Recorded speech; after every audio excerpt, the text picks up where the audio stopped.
Hello students, welcome in the Go Physics tutorial. In this lecture, we study about CO2 laser means carbon dioxide laser के बारे में हम study करने वाले हैं। तो हमें फर्स्ट ऑफ ऑल आइडिया होना चाहिए कि कार्बन डाइऑक्साइड लेजर होती क्या है। लास्ट लेक्चर में हमने एनडी याग लेजर के बारे में पढ़ा था, that is 4 level laser. In this lecture, we study about CO2 laser. So it is 5 level laser. First point is, and so CO2 laser is a 5 level laser. अब हमें थोड़ा आइडिया होना चाहिए कि what is CO2 laser. Carbon dioxide laser is a gas laser,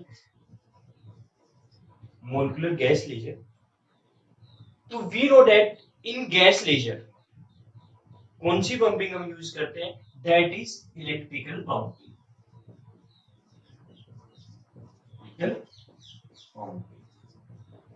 so in carbon dioxide laser we use an electrical pumping to excite the atom ground state to the excited state. ये हमें थोड़ा clear होना चाहिए.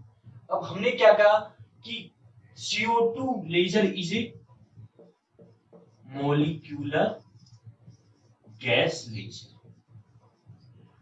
Clear? What is molecule? We know that when two or more atom combines, it make a molecule. For CO2 molecule, एक atom carbon है, दो atom oxygen.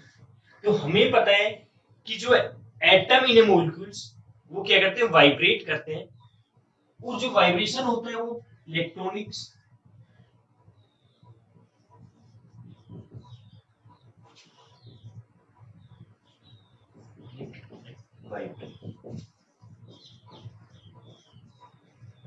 कि atom in molecules are vibrate करते हैं, इलेक्ट्रॉनिक्स और vibration.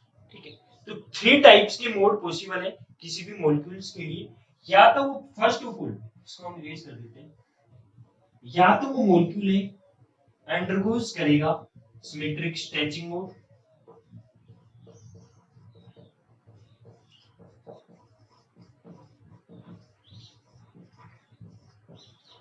Next one mode is anti symmetric,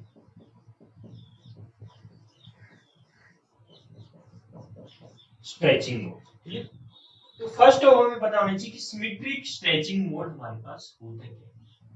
in symmetric stretching mode जो atom होते हैं वो वाइब्रेट करते हैं उसकी एक्सिस के अलोंग. तो for CO2 that is carbon, that is oxygen, that is oxygen. So these atom ये वाइब्रेट करेगी अपनी एक्सिस के अलोंग. तो ये ऑक्सीजन एटम है, वाइब्रेट कर रहा है इसके अलोंग, इधर भी कर सकता है, इधर भी कर सकता है. ठीक है, that is symmetric stretching mode. ऐसे ये एटम है, इधर भी वाइब्रेट होके यहाँ पे भी आ सकता है, यहाँ पे भी आ सकता है. That is symmetric stretching. The next one mode is anti symmetric stretching. Anti symmetric stretching means symmetric तो है नहीं, तो then what is the situation. No, this is carbon, oxygen and in anti-symmetric stretching mode, these oxygen atom moves करते हैं in one direction. Anti-symmetric तभी होगा ना, these oxygen atom move करेंगे, vibrate करेंगे in one direction, and these carbon atom vibrate करते हैं opposite to these direction. So carbon atom vibrate करेगा इस direction के लोग, and these oxygen atom vibrate करेंगे इस direction. That is anti-symmetric stretching.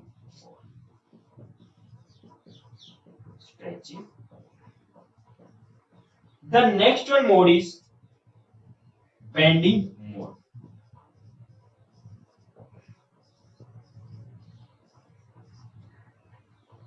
In bending modes, this is the situation. In this mode, these atom vibrate करते हैं along this direction, and this carbon atom vibrate करता है along this direction, and this is a bending shape. So this type of stretching is known as bending stretching mode. This is the third type of. So कोई भी atom होगा वो vibrate करता है या तो इन्हीं थ्री मोड्स के अंदर, या तो symmetric stretching mode, anti symmetric stretching या फिर बेंडिंग मोड। अब हमें पता है, थोड़ा आइडिया और ले लेते हैं इसके बारे में कि CO2 लेजर के बारे में। हमें क्या पता है कि कोई भी electronics energy level, that is electronics energy level, okay, these electronics, this one E1, E2, E2, this is known as E2 and E1 are electronics energy level. These electronic energy level, देखो अब अगर atom excited state से ground state पे आएगा तो emit करता है photons, energy h, and जो इमिट करता है लाइट वो किस रीजन्स के अंदर करता है, विजिबल रीजन्स। फोटोन की वेवलेंथ होगी वो किस रीजन के अंदर होगी, विजिबल रीजन्स के अंदर, जब हमारे पास ट्रांजिशन होता है इलेक्ट्रॉनिक्स एनर्जी लेवल के अंदर। सेकंड, अब देखो these electronics energy level, these electronic energy level हमें पता है कंसिस्ट करता है vibrational level mu2 and these electronic levels consist करते हैं large number of vibrational level, that is ऐसे भी हम शो कर सकते हैं, this is vibrational 1, this is 2, that is mu1, mu2, mu3, mu4, these are vibrational energy level. So एक electronic energy level consist करता है large number of vibrational level, ठीक है। जब transition in vibrational energy level के अंदर होता है, एटम एक्साइटेड स्टेट से ग्राउंड स्टेट से इमिट करता है एक फोटोन ऑफ एनर्जी, और जो इमिट करता है उस फोटोन की उसकी वेवलेंथ, जो एनर्जी इमिट करता है तो जो वेवलेंथ होती है वो किस रीजन के अंदर लाई करती है, नियर इंफ्रारेड रीजन। जो लाइट इमिट होगी वो किस रीजन के अंदर इमिट होगी, नियर इंफ्रारेड रीजन के अंदर। If there is a transition between these levels, this is known as vibrational energy level. Next point is these vibrational level mu1 and mu2 also consist some closely spaced energy level, this is known as rotational energy level, जिसे हम denotate करते हैं that is vibrational level mu1 mu2 consist करता है closely spaced energy level,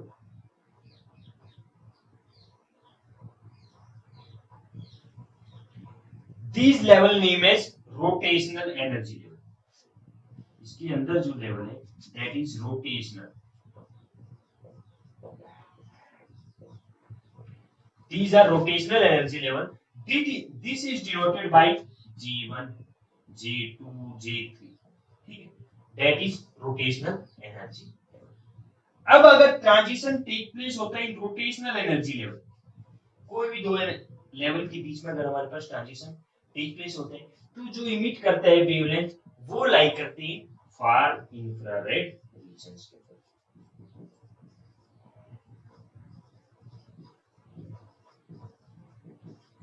Then it emit light in far infrared regions. If transition take place between these rotational energy level, it emit light in far infrared regions. So we have in three possibility: transition between rotational level, या फिर vibrational level, and next one is electronics energy level. ठीक है, तो हमारे पास इन्हीं three types के हमारे पास wavelength emit हो सकती है, या तो विजिबल रीजन के अंदर, इंफ्रारेड रीजन्स के अंदर, या फार।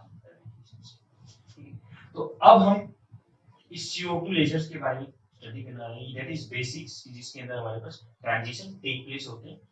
नाउ हमें पता है कि CO2 laser is a molecular gas laser, ठीक है, और in CO2 laser we use an electrical pumping,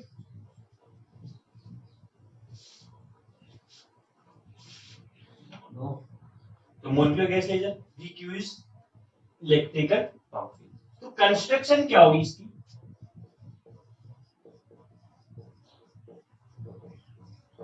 first of all it consist in energy source.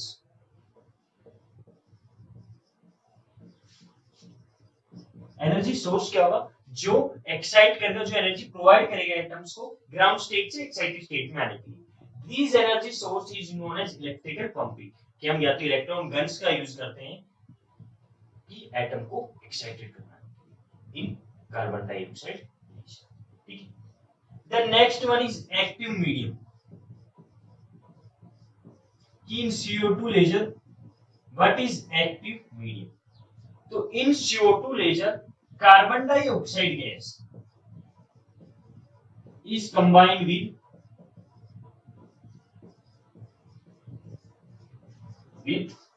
N2 gas।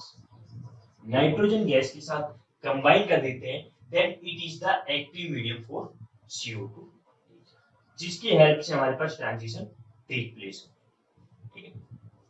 Now जो वर्किंग होगी CO2 लेजर्स की, इसको हमने पहले ही पढ़ा लिया था कि CO2 laser is a 5 level laser. ठीक है। तो फर्स्ट ऑफ ऑल हम 5 लेवल्स ड्रॉ करेंगे। नाउ दैट इज नाइट्रोजन का ग्राउंड स्टेट एनर्जी लेवल, जिसके अंदर से हमारे पास ट्रांजिशन हो रही है, that is vibrational energy level mu is equal to 1।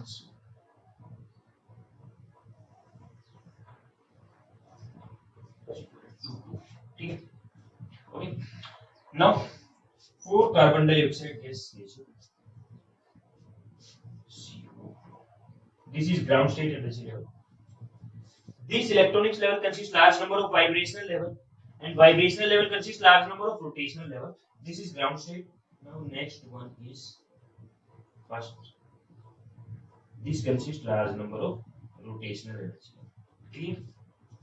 Its name is E1. That is E1. That is E. Okay. The next one is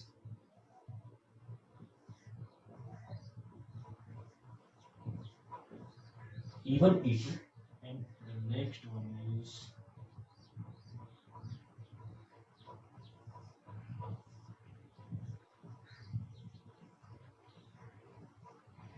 E2, E3, and E4. And इसको हम यहाँ पे सुना करके इसको यहाँ ड्रॉ कर देते हैं।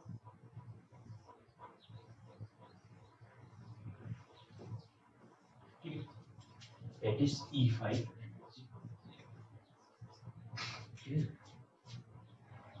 This is rotational energy. Now, this is ground state. That is first excited state. Second, third, and fourth. So 5 energy level हो जाएगी. First, second, third, fourth, fifth. In carbon dioxide lasers के अंदर. In nitrogen molecules, vibration levels ground state से कहाँ पे जाएगा? Excited state के अंदर जाएगा। कैसे जाएगा अब वो हमें देखना है। देखो, initially this is CO2 molecule and nitrogen atom. This is CO2. ये इनिशियली एटम ग्राउंड स्टेट के ऊपर प्रेजेंट होंगे। जैसे ही हमने इलेक्ट्रिकल पंपिंग की हेल्प से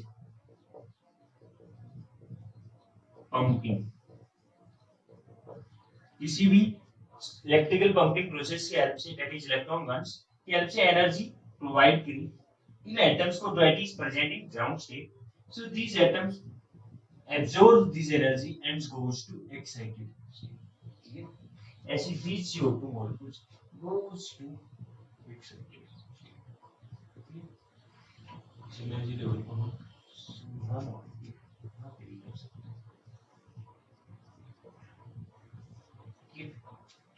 clear? Ground state से excited state. Now this atom in excited state, so large number of atom हमारे पास excited state के ऊपर हो जाएगा। So ये एनर्जी प्रोवाइड कर देगा ड्यू टू एनर्जी ट्रांसफर करेगा ड्यू टू कोलिजन्स। कोलिजन्स की वजह से एनर्जी ट्रांसफर कर देगा CO2 molecule that is an excited state. So these CO2 molecules that is present in excited states comes करेगा ट्रांजिशन करेगा ground state that is rotational levels. In rotational levels के अंदर ये ट्रांजिशन करेगा और ये जो ट्रांजिशन होगा ये किस प्रोसेस की हेल्प से होगा? That is non radiative transition. Non radiative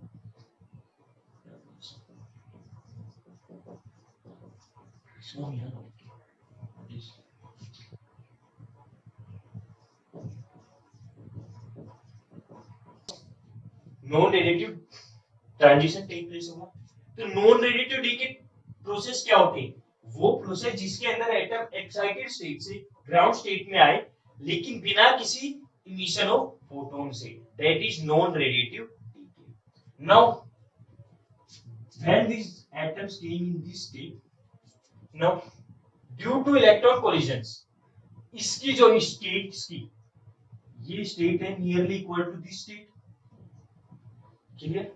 That because this is rotational energy level, that is very continuous, clear? So both closely spaced level है, that is approximate equal. So due to energy transfer collision, इसकी जो efficiency है वो increase हो जाएगी, जिसकी वजह से यहाँ पे पॉपुलेशन इन्वर्जन ज्यादा हो गया। और जैसे ही पॉपुलेशन इन्वर्जन क्रिएट होगा, क्योंकि बिकॉज ग्राउंड स्टेट में कोई एटम प्रेजेंट नहीं है, तो ये एटम्स कम्स करेंगे ग्राउंड स्टेट के अंदर by emission of radiation. So ये हमारे पास लेजर्स के अंदर हमारे पास ट्रांजिशंस होंगे। When these atoms came this energy level E3, it's emits करते हैं laser of wavelength 9.6 micrometer, and when these atoms came in this energy level E4, each emit करते हैं एक laser of wavelength 10.6 micrometer. So these are transitions, that is laser, that is our outputs. When these atom in ground state, it's due to non-radiative decay process, it's came into ground state energy level. So फिर non-radiative decay place in ground state, then is non-radiative. This is CO2. By the help of electric pumping, this atom excited into an excited state, and then there is non-radiative decay process take place, and these are lasers emitted when atoms came from energy level E5 to E3 and E5 to E4, because population inversion is made in this energy level. That is CO2. The next is application या advantages कि CO2 ledgers को हम क्यों use करते हैं? CO2 lasers is used in resurface scheme के लिए। अगर हमारे स्किन को रिसरफेस करने के लिए मेडिकल पर्पस के लिए CO2 लेजर का बहुत ज्यादा रोल है। सेकंड इज कटिंग वेल्डिंग्स के लिए, कटिंग ड्रिलिंग के लिए, that is application, large number of application of CO2 laser. और जो CO2 लेजर्स हैं, जो इनकी कैविटी होती है, डिफरेंट टाइप्स की कैविटी अरेंजमेंट होती है, सेल ट्यूब, TE8 ट्यूब, तो डिफरेंट अरेंजमेंट के अंदर CO2 लेजर्स को यूज करते हैं। प्रोसेस सबके अंदर सेम है। और एक इसका डिसएडवांटेज था, in CO2 lasers we required and cooling arrangement is required. Next lecture में हम डाई लेजर के बारे में स्टडी करेंगे। Thank you.